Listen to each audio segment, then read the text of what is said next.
History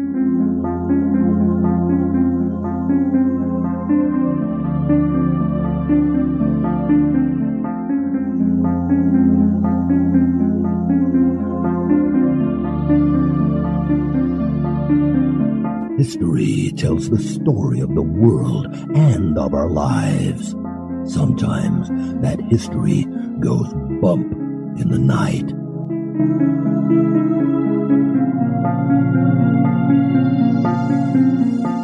Broadcasting from the center of oddity and the supernatural in Central Florida, it's the History Goes Bump podcast.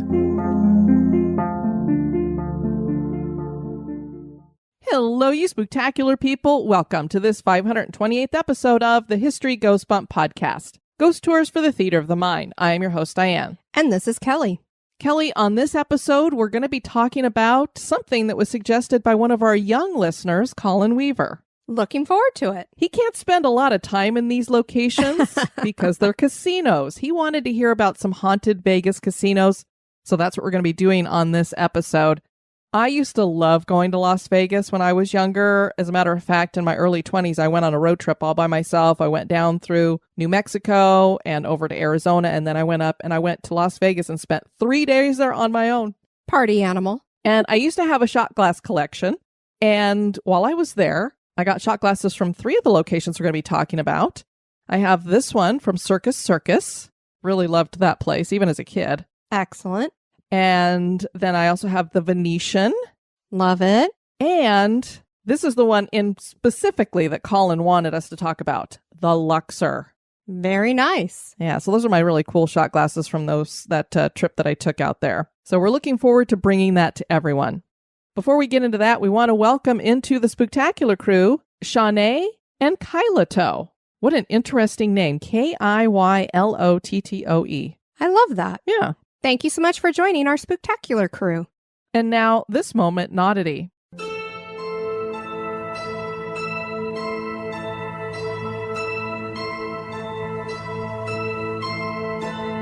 The moment in Oddity was suggested by Michael Rogers.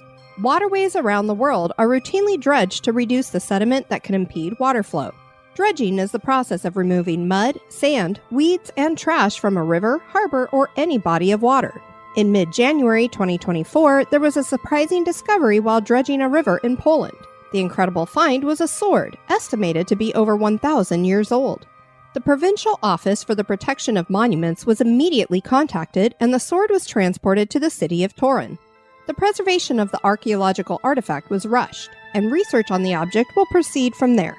Although several news outlets reported that the sword is of Viking origin, archaeologist Robert Grochowski is skeptical of the theory. Grochowski stated that, without detailed research, this idea is completely unjustified. It is difficult to say anything more than the fact that it is an early medieval sword. Just because the sword is engraved with Scandinavian patterns doesn't automatically mean that the artifact is of Viking origin.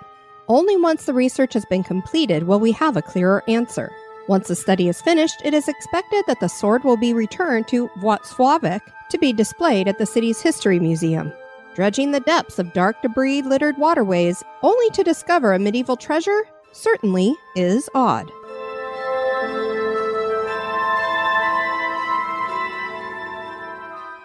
And here's another unique podcast I'd love you to check out. Hi, friends. Welcome to Season 5 of The Activity Continues, a paranormal podcast. I'm Amy, the producer and host of this show, along with Megan and the other Amy. We are 3 soul friends who love to talk about the Dead Files TV show, along with other spooky and spooky adjacent things. Hi, everyone. I'm Megan, our resident scaredy cat.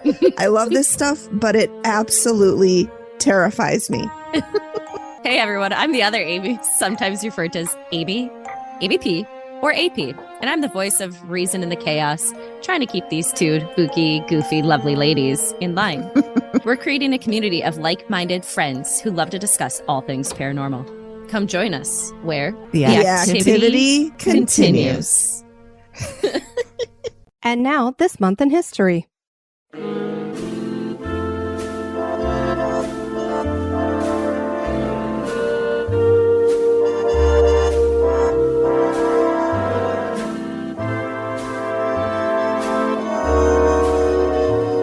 In the month of March, on the 1st, in 1904, American big band leader Glenn Miller was born in Clarinda, Iowa.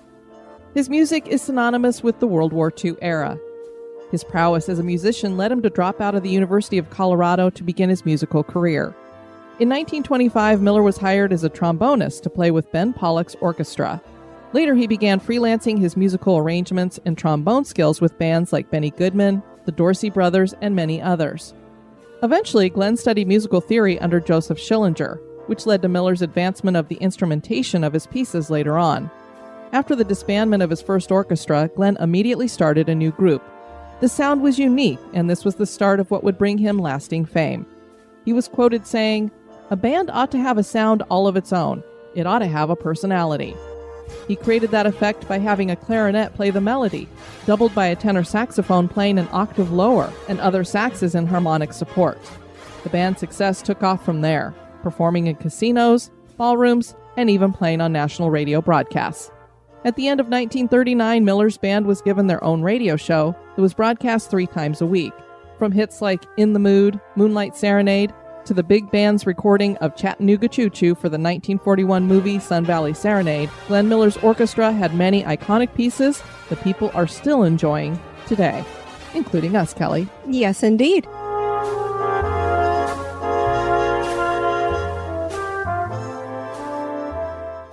The glowing lights of Las Vegas have always beckoned those seeking expression for their seedy sides. This place is the capital of entertainment and a good time. Las Vegas plays host to more than just the living, though. A city like Las Vegas is the perfect setting for ghostly activity. There are a number of casinos here in Sin City that are reputedly haunted. Join us as we explore the history and hauntings of some Las Vegas casinos.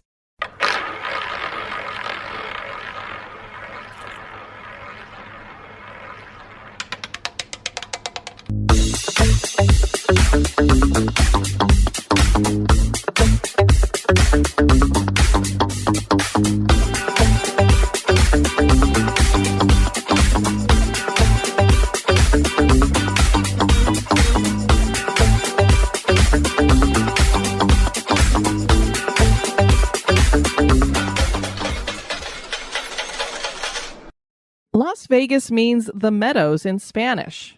The Las Vegas Valley was oasis-like and contained springs that were only known to Native Americans until a scout named Rafael Rivera came upon the area while searching for water. Around 14 years after Rivera's discovery, John C. Fremont led an expedition out to the west, and his group camped at Las Vegas Springs in 1844. This was one of 4 expeditions he led. Fremont was an interesting character in history. In 1847, he was appointed military governor of California. He was court-martialed for mutiny and insubordination, and later during the Civil War, he was relieved of his position by President Lincoln for insubordination as well. Despite these things, he was really popular with the American public, and he went on to become a multimillionaire and a senator for California.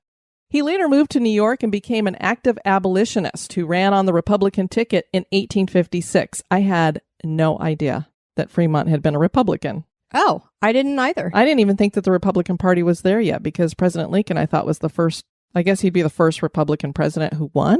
I thought he was the first to run. The second most famous street in Vegas is named for Fremont. The first, of course, is the Las Vegas Strip. Both of these streets are home to Vegas's world-famous casinos, and we're going to talk about specifically the ones that have haunts connected to them. We have done a previous episode in which we featured the Flamingo and Bally's. We're going to update those on this one, specifically because Bally's no longer exists, but we'll talk about them and then we'll get into some of the other haunts. We're going to start with the Flamingo. Gangsters were very involved with the casinos, and the mob ran Las Vegas back in the 1940s. The Flamingo is the oldest operating casino on the Strip and was built by none other than Bugsy Siegel. The casino cost him $6 million to build and opened in 1946 under the name the Pink Flamingo Hotel and Casino. Originally, the property was owned by Charles Pop Squires. He was one of Vegas's first settlers. Margaret Folsom bought the property from him in 1944 and then sold it to Billy Wilkerson. He was planning on building a resort that would be the finest in town, but the war caused supplies and building materials to soar. And Wilkerson soon ran into financial issues. Bugsy and his gang had come to Vegas for gambling, and when they heard Wilkerson was having problems with finances, they posed as businessmen and bought a 2/3 share of the project. Can you imagine Bugsy Siegel managing to pull off a businessman? No. The Flamingo was built in the Art Deco and streamlined modern styles, with George Vernon Russell as the architect. Some of Wilkerson's design ideas would become staples at casinos. The idea for no clocks and no windows in the casinos was his, as well as the fact that even non-gamblers have to walk through the casino to register and get around the hotel. So they're trying to make you become a gambler. Brilliant. Just put a little coin into the machine and pull the arm and see what happens. And I never realized, I've been in many casinos in my time, that there are no clocks around. You do notice there's no windows because it's just walls of things, but I never thought about how they kind of programmed it that way so that you wouldn't be aware that, oh gosh, I've been sitting here for 10 hours at this machine. Exactly. When the finances dwindled and Bugsy and his partners were brought on, another architect was hired named Richard Stadelman. Del Webb became the contractor. The hotel opened with 105 rooms, tennis courts, a 9-hole golf course, and a trap shooting range. There was a habitat built for flamingos that was a garden courtyard. The flamingo did not receive its name for Bugsy, but rather Wilkerson gave the casino its name when he first started designing the building. Which makes sense, because I wouldn't really believe that Bugsy would go with the name of, let's call it the Flamingo. Bugsy may have been good at running criminal enterprises, but he had real issues running a legitimate hotel and casino. During building, which was still ongoing even after the casino officially opened, cost overruns reached $4 million. The grand opening of the Flamingo was a complete flop, and the casino lost $300,000 in its first 2 weeks, because without completed rooms for people to stay in, they took their winnings elsewhere. Oh, man. So they're winning all the money, and then they're like, well, we can't stay here, so let's go over there, we'll have some drinks, dinner, and get a room. Business was so bad that Bugsy closed the Flamingo.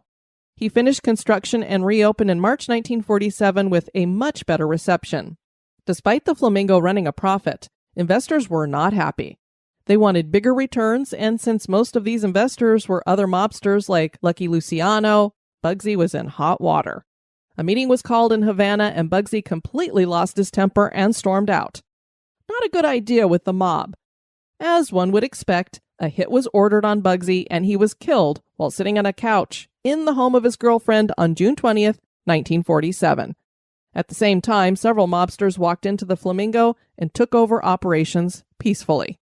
The killing of Bugsy would make national news, and suddenly, everybody wanted to come to exciting Las Vegas. Hey, mobsters are killing each other. Let's go. That cracks me up. The Flamingo changed ownership and names many times along the way, including becoming the Flamingo Hilton under the Hilton Corporation for some time. Harrah's Entertainment was next, and Caesars Entertainment is the current owner. The hotel has expanded over the years and hosted countless performers. Bugsy Siegel invested a lot of time and money into the Flamingo, so it's not surprising that he would want to stick around in the afterlife, and he has. He is seen most often as a full-bodied apparition in the presidential suite that he designed with bulletproof windows and 5 exits. I love it. Who needs 5 exits to get out of a room unless you think you might be under fire at some point and have to escape? A mobster. Yes. He is also seen near the pool. There's a memorial for him in the garden, and occasionally his spirit has lurked there as well. A cleaning lady quit after seeing Bugsy's ghost on the 5th floor. Next up, we have the Horseshoe Las Vegas, which had been known as Bally's Casino. This is a very recent change. I had no idea that Bally's was gone. I didn't either. And of course, there is a Horseshoe Casino that's down on Fremont Street, and that's Binion's Horseshoe. Right. First when I saw this, I went, no, it's not there. And then I went, oh, there's another one. This originally started as the 3 Coins Motel. Is that like how much it costs to get a room? Probably. 3 coins. I hope it's dimes. Pennies? That had opened in 1963. That business was short-lived, and the Bonanza Hotel and Casino was built on the property in 1967. In 1973, the MGM Grand Hotel and Casino was opened in place of the Bonanza. It had 2,084 rooms, making it the biggest hotel in the world at the time. Can you imagine that being the biggest? That's like chump change nowadays. And it cost $106 million to build, and that's back in the 70s. Kirk Kerkorian was the owner, and he loved the movies, and he owned MGM, so that's where the name came from. The decor reflected Hollywood, and it had 2 large theaters. It became the standard for Las Vegas. The grand opening was attended by Cary Grant and Gregory Peck. Dean Martin opened the showroom. When going to the MGM, everyone dressed to the nines. A fountain with a giant statue of Zeus was installed. People stepped down into the casino, which was relatively quiet, and they could take elevators down into the shopping area that had the most high-end shops of anywhere. A 300-seat movie theater was down there as well, with blue leather plush love seats and couches. There were tables at each seat with red call buttons. Everything was wonderful until November 21st, 1980. A fire started in one of the restaurants early in the morning and made its way up into the hotel. Tragically, 85 people were killed, mostly from smoke inhalation. The number could have been higher as there were 5,000 people in the hotel at the time. 1,000 people were rescued from the roof alone. There were no fire sprinklers in the casino. And if it hadn't been for the opening in the stairwells and elevator shafts and faulty smoke dampers in the ventilation system, the smoke might not have reached up into the hotel's tower, which is where most of the deaths occurred. New fire standards were created after what was the worst disaster in Nevada history and the third worst hotel fire in modern U.S. history. The MGM Grand was rebuilt in 8 months. In 1985, the hotel was sold to the Bally Entertainment Corporation for $594 million and renamed to Bally's. The Hilton Hotels Corporation bought Bally's in 1995. Hilton eventually formed their casino holdings under Caesars Entertainment Inc., and it bought Bally's in 2005. The casino became Horseshoe Las Vegas, named after Binion's Horseshoe in 2022. The upper floors at Horseshoe Las Vegas report the most activity, which started almost immediately after the big fire. Full-bodied apparitions have been seen many times. The disembodied sound of weeping and screaming is heard. The acrid smell of smoke is reported many times, and the occasional fire alarm goes off for no reason in particular. A service elevator in the North Tower was the scene of several employees' deaths. Modern-day employees claim that they all avoid the elevator at all costs because of the strange occurrences that happen with that elevator. Casino goers have reported seeing a strange misty smoke in a corner that seems to be enveloping a woman. This apparition has actually been witnessed playing the slot machines before disappearing. At least it's having fun before it takes off. Good grief. A bluish-green spirit that appears to be disoriented has been seen. A comment at TripAdvisor states, "The hotel was good and the location is right in the middle of the strip. I had a nice room on the 23rd floor. The only odd thing was that at 6:30 one morning, I observed a woman standing in my room for about 3 minutes until she slowly faded away." I love that. They just tell it like, the only odd thing is La-di-da. my door key didn't work for the first couple times I tried to use it. No, the only odd thing, I saw a full-bodied apparition. She hung around for 3 minutes. I mean, 3 minutes is a long time, especially if you got a ghost standing there. Yeah, he's saying it so blasé. You could have a full-on conversation in 3 minutes. One of Horseshoe's most active apparitions is that of a young boy. He is heard in the corridor of the 17th floor calling out for his mother. On the same floor, an elderly couple are witnessed walking down the hall, and they just disappear. The man has his arm wrapped protectively around the woman. Another commenter at TripAdvisor had stayed on the 23rd floor and found the experience harrowing. I had no clue about what I was getting into. I upgraded to a renovated room on the 23rd floor. Initially, I was happy about the room until I encountered weird things that took place in early a.m. 3. I had the worst 4 sleeps ever. My wife had her first night terror ever. She was facing the wall, yelling and screaming at the top of her lungs, so loud I jumped out of bed, clutching my chest. She was yelling stuff like, "Oh my God," and "Leave me alone," and was running towards the door. The screams coming from her were so loud that I thought security was going to be called. I was so frightened that I had a hard time breathing for like 45 minutes. This was the first time in her life she'd had a night terror. Other weird things were chills running through my body constantly. It started from my head and would go through my body, out of my feet, and cycle through repeatedly. I travel a lot, and I thought this was weird, so I decided to go talk to customer service, and I asked them of their history about this room. She assured me that she had no recollection of anything on that room recently and offered us to stay on a much lower floor. I declined because I wanted to still have a bar fridge, and I don't believe in ghosts or supernatural stuff, and convinced myself it was probably a bad dream that she has no memory of. My wife and I returned to the 23rd floor, and as I exited the elevator, I made a comment to her that was what you would do if there was a fire here. I never made comments like that before. Again, I continued to have chills. The bar fridge made banging noises, and it felt weird. The last night, as I couldn't sleep, I looked over at the curtains and saw clear air waving movements in the corner. I didn't want to look anymore, so I slammed my eyes shut and prayed. Then as I started to fall asleep, I had a bad dream and woke up instantly. It was about a man running frantically, that I thought he was chasing me but was running for water like a calm ocean but was running fast in panic on the shoreline. I thought all this was crazy and had explanations like the AC was what gave me shivers and the night terror was from a late meal, etc.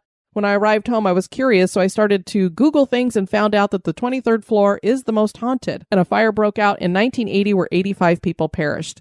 I had no knowledge of this before and will now check for histories before I book another hotel. Well, probably a good idea. Yeah, a lot of weird stuff. Right. And now a little break for a word about one of our sponsors.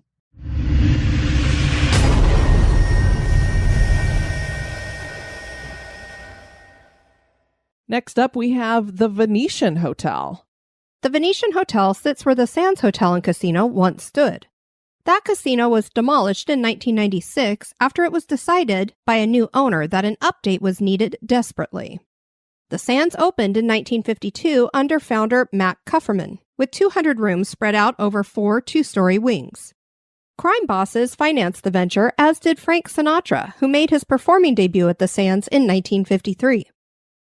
Icons of the entertainment industry of the 1950s and 60s performed in the hotel's world-renowned Copa Room.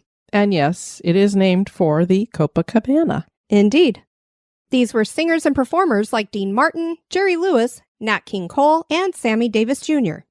Those last two pushed back against segregation in Las Vegas. They were allowed to perform, but couldn't eat in the dining room. You could sing for the people, but no, you can't sit down at the table. Garbage. Frank Sinatra put a stop to that when he invited Cole to join him for dinner. Harry Belafonte was later allowed at the casino and became the first black man to play cards on the Vegas Strip. The original Ocean's 11 was filmed at the Sands in 1960. By 1966, the Sands had a 500-room tower added, and the following year, Howard Hughes acquired the casino. Sheldon Adelson bought the property with some partners whom he bought out, and then he closed the casino in 1996. Construction began on the Venetian in 1997. The casino cost $1.6 billion to build and opened in May of 1999. The name represents its theming, which is based on Venice, Italy during the 1400s and 1500s. 250 artists and sculptors worked on decor, and the exterior has replicas of the Doge's Palace, the Rialto Bridge, St. Mark's Campanile, and Venice's Grand Canal is represented on the exterior and interior, including gondolas. I don't know if they sit and talk on their cell phones while they're taking you around, because that's what happened to me when I did it in the actual Venice. There's an indoor recreation of St. Mark's Square with shops and eateries. Adelson died in 2021, and the Venetian was sold to Vici Properties for $4 billion, with Apollo Global Management leasing the casino for $2.25 billion. During construction, there were several deaths. A worker fell in January 1998, with another worker being crushed several months later by an 8,000-pound facade that fell from a crane 32 stories. In 1999, an electrician fell 30 feet through an open hole and died. Those construction workers are said to haunt the hotel, and some claim that former mobsters that like to frequent the Sands seem to have carried over to the new casino in the afterlife. Tupac Shakur was shot inside a BMW as it drove near the Venetian in 1996. He would die 4 days later in a hospital, but people claim to see him outside the Venetian with his distinctive bandana tied around his head. He is seen crossing the street towards the casino and is sometimes spotted as a shadow beneath a flickering streetlight. Ellie wrote on TripAdvisor, "I stayed in suite 4135 right at the end of the corridor with a concrete view at the Venetian," meaning she had no view at all. Right. One of the cheap rooms, even though it was a suite. Not sure if the same room, but things were happening that we couldn't explain. I don't believe in ghosts, but have to admit it was a bit spooky. My friend woke up at about 3 a.m. on our first night there, saying someone was in our room. It woke her up by calling her name repeatedly, standing by the window. I looked and saw nothing, told her she was imagining things, and go back to bed. She fell asleep, and I watched the window curtains starting to move. Probably a draft from the air conditioning, but only happened that one time. Still a bit strange that she said somebody was over by the window and then the curtain starts moving. Exactly. Next day we woke up. I opened the drawer in our bedside table to see the Holy Bible on my side. I made a joke, said it didn't affect me because God was on my side. She's an atheist, but she moved the Bible to her side. It's like they say there's no atheists in foxholes, right? The next night we slept right through. In the morning, when she woke up, she couldn't find her glasses. Normally she'd put them by the TV so she wouldn't break them accidentally when she's half asleep. They weren't there. She spent a good 10 minutes looking for them when I got the thought of looking in the drawer. We found them on top of the Holy Bible. She blamed me, saying I put them there to freak her out. I didn't. Also, there was a massive lamp there that we couldn't get working. I had the idea that I would turn it on so it could help her sleep on our last night, but I couldn't figure it out. We ended up leaving it off. We got back at about 4 a.m., and the lamp was on. The next day when we woke up, the lamp was off. This trip, I slept like a baby, mainly because if there's any truth about ghosts, the ghost was after Jenny, which must be the name of her friend. So I find it interesting, though, that she basically had this night fright, woke up hearing her name being called, which always freaks me out because, like, how do you know my name? It's got to be intelligent. Exactly. And then she puts the Bible over on her side of the bed and everything's okay. Other than the fact that apparently the spirit thought, you know, you're an atheist. I'm going to make a point. Why don't you read the thing? Here's your glasses. Read it. Exactly. It was the spirit of a pastor, maybe. Next up, we have Circus Circus, which was a big hit for me as a kid. Did you like Circus Circus? I did. And that was actually the first time that Jared ever got to go to Las Vegas with his dad, is when it was a little bit more family friendly. They kind of, in Las Vegas for a time, tried to turn it more family friendly instead of so much Sin City. And that was when he got to go to Circus Circus. He thoroughly enjoyed himself. You and I probably passed each other while we were there. Because that was the time when I really liked to go. Because they had, I mean, they do have a lot of shows now, but they really were catering it to families. They had more family fun things to do, more games for kids. There wasn't as much of the seedy stuff going on the street. And the other thing I loved is they used to have like a full buffet for like $2. Who doesn't love a good I'm like, Las Vegas buffet, especially if there's seafood? Yeah, I was just going to say, wait, I could have a plate full of crab legs for like $5? Hot diggity. Can't beat that. Yeah, it's not that way anymore. But yeah, Circus Circus, of course, was a big hit for me because not only did I like to sit at a slot machine, but then a circus is going on around me. Of course, as a kid, I wasn't sitting at a slot machine, but... Circus Circus was one of the only kid-friendly places on the Strip, and it had live circus performers on top of that. This is the largest permanent circus in the world. Circus Circus opened in 1968 with a casino on its first floor and carnival games on the second floor. The casino was designed by Risman and Risman Associates in a circus tent structure formed from steel and concrete.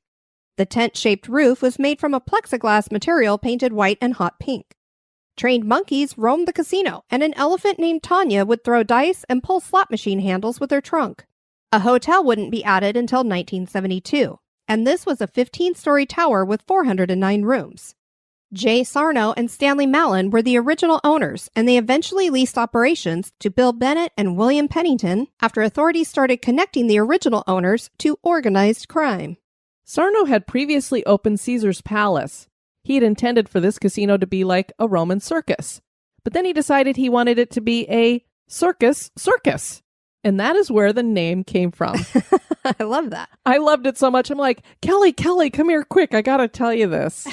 Because I had no idea. I just thought that they called it Circus to, I don't know, play on the name for that it, you know, it's a circus, come on down. But it literally is, it's a circus.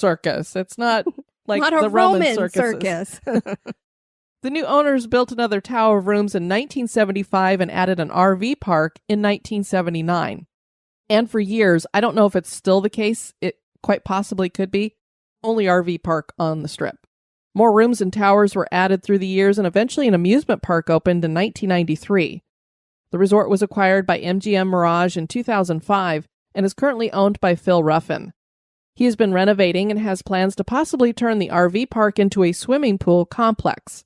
The clown on the roadside sign, which I think most people know, it rises 123 feet. He's known as Lucky, of course. What else could you call him in Las Vegas?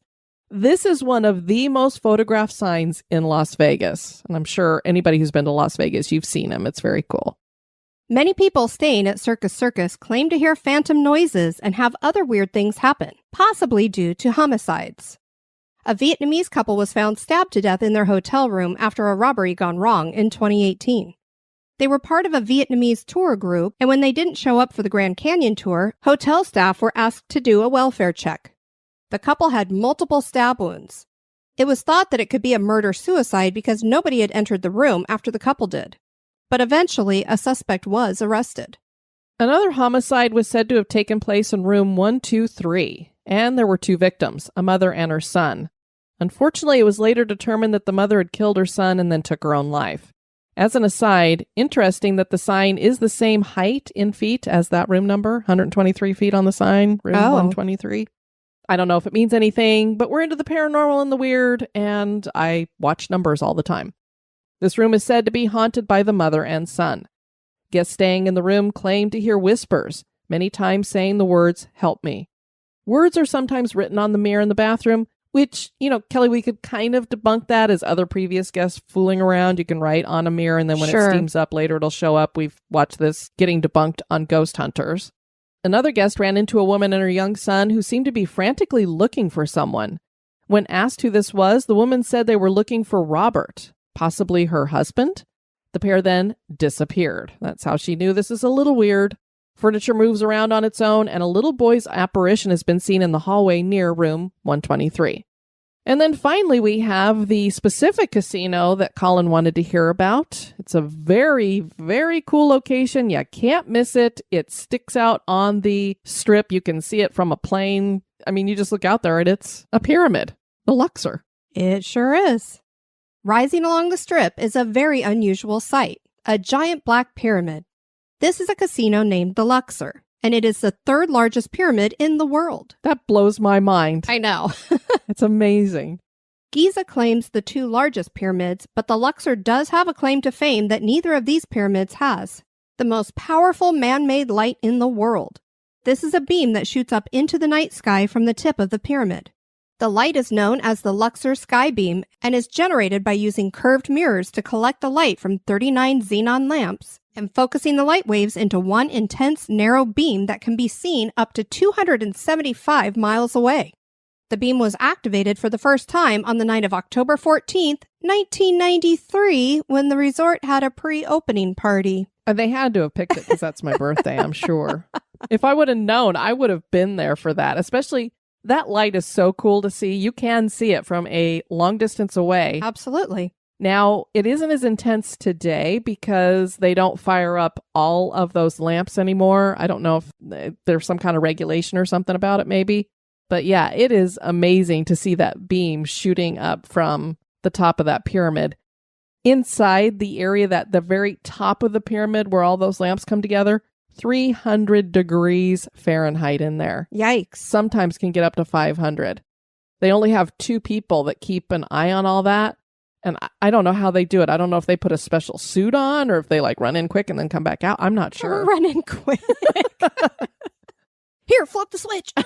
Run out quick. You got to do it in 10 seconds. Dude, run.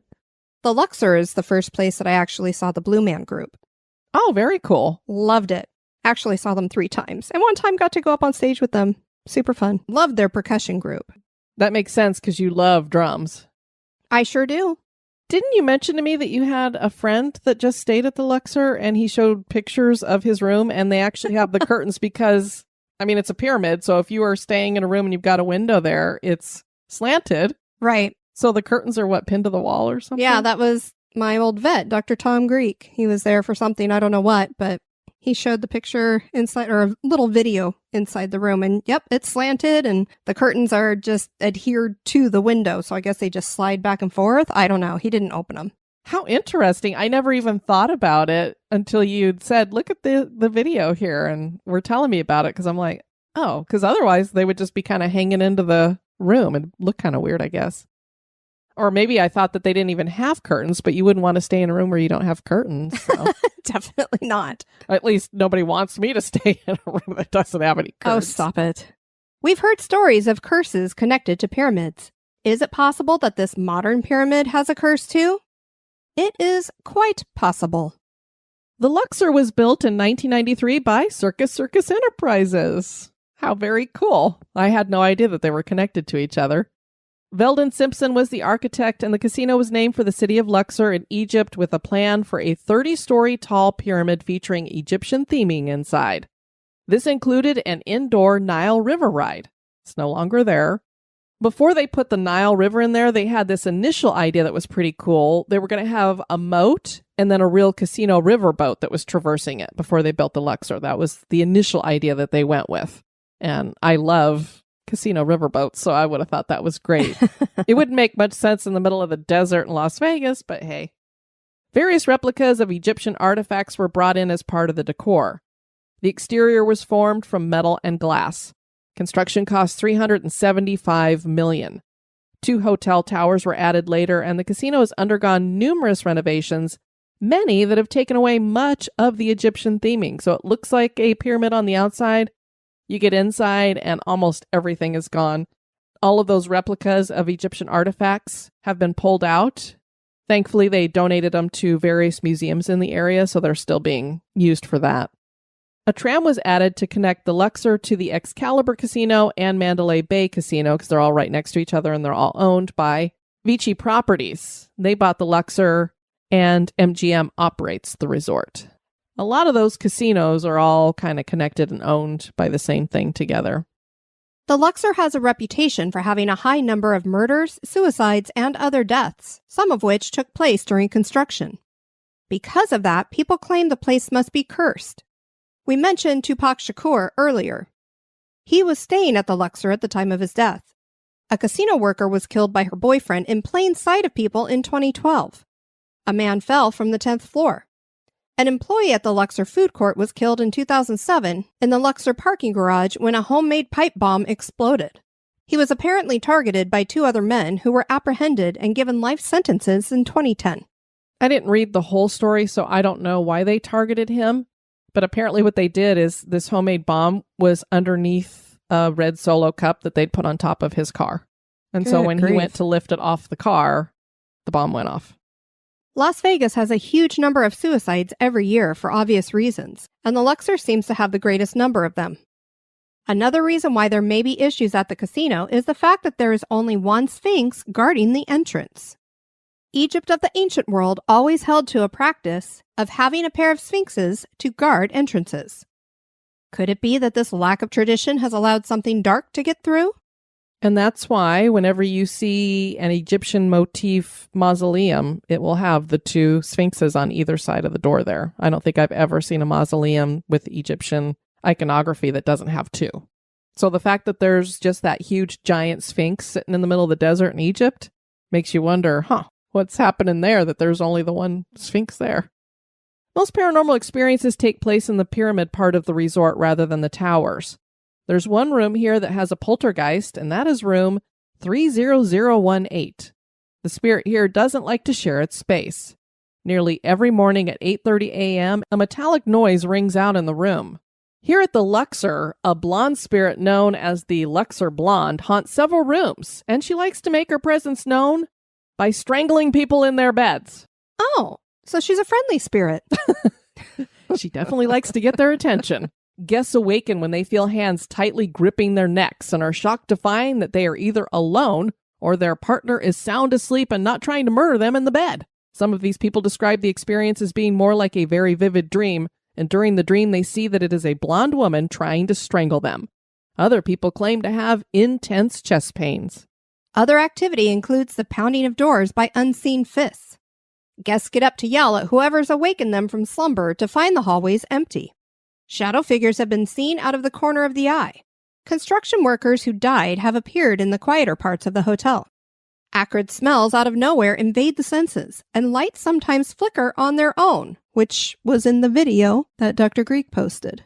Which is so interesting because I did this research and got those notes after you had told me that he had these flickering lights on his video. And then when I was reading this and adding it, I went, holy crap, she said that he had flickering lights. And it was just like, oh, there must be something going on with the electrical here. So now it makes you wonder, do you know what floor he was on? I do not, but I could ask him. You should. Another female ghost supposedly walks through the halls of the 12th, 13th, and 14th floors and likes to push people or breathe down their necks. Visitors say not to look over railings because something malevolent tries to convince you to jump. Now, for me, that's just a normal occurrence. I think that's why I have a fear of, I don't really call it necessarily a fear of heights as much as it is of falling. Because anytime I'm like looking over something like that, I keep getting those horrible thoughts in my head. It's just jump, just do it. So I think that's just like something that happens to some people. You never told me that you have those thoughts. Oh my gosh. It's not like I'm thinking it, but it's just like, I don't know. I get this weird feeling like, and I think it's because I'm afraid I'm going to fall. But sometimes you get this feeling like, what would it feel to like jump? And no, you can't fly. You're not Superman. That was the other episode. Yeah, I like tall roller coasters, but I don't like being up high in a hotel and looking down. The MGM Grand, I was up on the new MGM Grand on a really tall floor, and it had floor-to-ceiling windows. That was a bit disconcerting looking out at the strip. I'd stayed far back from the edge. You want to know what's really disconcerting when you go up in the stratosphere? Oh, heck no. Ain't doing that. And the windows go all the way around, so you can walk. They tilt out. Yes, so you can walk out onto that tilted part. And I was brave enough to do that. And then some little kid starts coming up and jumping right next to me. And I'm thinking, are you insane? I almost strangled the child. Like the blonde. Yes, I was almost the Luxor blonde up in the stratosphere. And they have a roller coaster on top of that darn thing. And people actually ride it. I'm like, oh, hell no. A woman left a review reporting, here's the best part. My fiancé screamed for me to come here when I was brushing my teeth. I came out and asked what's wrong. He looked stunned and couldn't speak. He said a little girl just appeared in the room and asked for help. Wow, now we have a ghost in our room. He woke me later to ask if I could hear singing. Oh my goodness. Well, if she's singing, I don't think she's going to hurt you. She just wanted a little friendly interaction. Yeah. Another review from December 2016 said that a woman woke up when she felt a hand on her face. She jumped out of bed and saw that her husband was awake and looked terrified. He told her that he had just seen a blonde woman wearing a hat, possibly a beret, and that she had been standing at the bedside and then she disappeared. After that, they decided to sleep in the other bed in the room. Their peace didn't last long as the woman was awakened once again, but this time she felt someone wrapping the covers tight around her and leaning against her back. They told the concierge about their experiences the next day, and she didn't seem surprised. She gave them a new room in one of the towers. I find it interesting that they thought if they slept in the other bed, it would fix the ghost problem. Right. The ghost is kind of in the room. I don't think it cares what bed you're in. That just cracked me up. Maybe they thought the sheets over there would be more protective than the ones in this bed, because sheets are supposed to protect you. That's why whenever people tell a story about like her, she had those sheets wrapping tighter around her, or people get the sheets pulled off of them. It's like, wait, that's supposed to be your shield. When the ghost is able to tamper with that, it can be very terrifying, because we know the sheets are the safest thing in the room. And now we sleep without them on half the time. I know. Although I rarely can sleep without a sheet on me or have like my foot sticking out from underneath it. And I think it just goes back to that childhood fear of something's going to grab me. Another review reported, running the risk of sounding insane, I swear my room was haunted. I always felt like there was a shadowy figure just at the edge of my vision, and this creeped me out like nothing before. Casinos in Vegas can be a ton of fun, as long as you don't mind losing some money.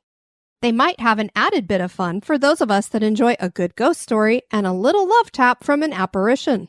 Are these Vegas casinos haunted? That is for you to decide. Well, if any of you have stayed at any of the hotels, especially along the Strip, and had something unusual happen to you, we'd love to hear about it. Yes, indeed. Really anywhere in Las Vegas, because you know every place around there's got to be haunted. I don't know if they still have the Titanic. I can't remember if it was at the Luxor or one of these other hotels, but they had the exhibit there. And, you know, those Titanic artifacts are supposed to be haunted as all get out. We'd love to have you guys go check out our website at historygoesbump.com. And if you'd like to send us some feedback, you can do that at historygoesbump@gmail.com. We did hear from Jennifer. She says, random thoughts. Hi, ladies. Still binging on old and new episodes as fast as I can. I was listening to an older episode while working today, and a comment regarding yet another lady in white made me chuckle. And then my mind led me down a rabbit hole away from my work, and yet related to it, as to why some spirits manifest in white or color. So my squirrel brain dove into my books on color therapy, chakras, and yes, marketing. Colors are important in marketing, I'm sure you know. Yes, indeed. You hear all kinds of suggestions about what colors you need to have on your logo and all this other stuff in your cover art for your podcast, and we just went with what we wanted. I don't really care. I found it interesting that white, in some theories and practice, represents the soul itself. I remember some references to red apparitions and purple manifestations throughout your episodes. Red can represent passion, survival, and courage, also anger. Purple can have its connection to the divine, spirituality, and awareness. It was intriguing to entertain these meanings and how apparitions may manifest and appear to different people. The why I cannot answer. I suppose we can only speculate that. Whether it's just science or the spirit's deeper connection to the spiritual realms, kind of fun to think about. And so I just kind of responded and I said, very interesting. I know sometimes the lady in white looks that way because of a burial shroud or the fact that she was buried in her wedding dress a lot of the time in the past. That was the nicest dress that a woman had. So if she died young, they just put her back in her wedding dress. Fascinating to hear that white could refer to the soul, though. Maybe that's why they do show up as a white mist or something like that, because that's just the color of the soul. True. She definitely had listened to our McPike Mansion episode, because that's really where we talked about spirits manifesting in color. And as people know, whenever we go in to investigate now, I'm always asking if something can manifest in a color, because I want to have that experience again, and it's just never happened again, other than maybe at the Villisca ex-murder house. McPike Mansion is the place that really got us going on the color thing, because the spirits manifested as different colors. It'd be great if they could tell us why. Did they choose the color? Could they represent what you found out? I said to Jen. So yeah, I don't know. I believe Sarah was the one who would show up in red. They always would manifest in the same colors too. That was interesting. So was she showing up as red because she was more passionate, or was she angry? She didn't seem angry. Because we actually captured her EVP. Right. And she sounded like a nice woman. Is that you again, Sarah? Yes. And purple being related to something that is, kind of royalty or of the spiritual world or whatever. I don't know why Gertrude chose that color. I just kind of had a feeling that maybe she enjoyed that color in life, kind of like at the Lemp Mansion, the lavender lady liked to wear lavender. So sure. That's kind of what she shows up in the afterlife. Very interesting thoughts. Thanks for sharing those, Jen. Want to thank you guys for tuning into this episode. I've been your host, Diane. And this has been Kelly. You take care now. Bye-bye. This episode is brought to you by our executive producers. What's going on, Mort? Idle hands are the devil's workshop. Gotta keep busy. Kelly, he hasn't been very busy out there in the cemetery. We haven't had a lot of people coming in to join. So he got his fingers into the Emporium somehow. I don't know if I left the keys out or what, but he broke in or let himself in, and he's taken over a little bit of it. Put his own little design and pictures up there. Yeah, he wants to become more famous. I guess so. Hey, spookies, I finally have a new design of myself up in the Emporium. So if you guys want to have a little piece of Mort to wear on a shirt or a hat or what have you, go and check out the HGB Emporium. He looks quite dapper, I must say. He does, I have to say. He did slick his hair up and put on his good suit. I'm fabulous.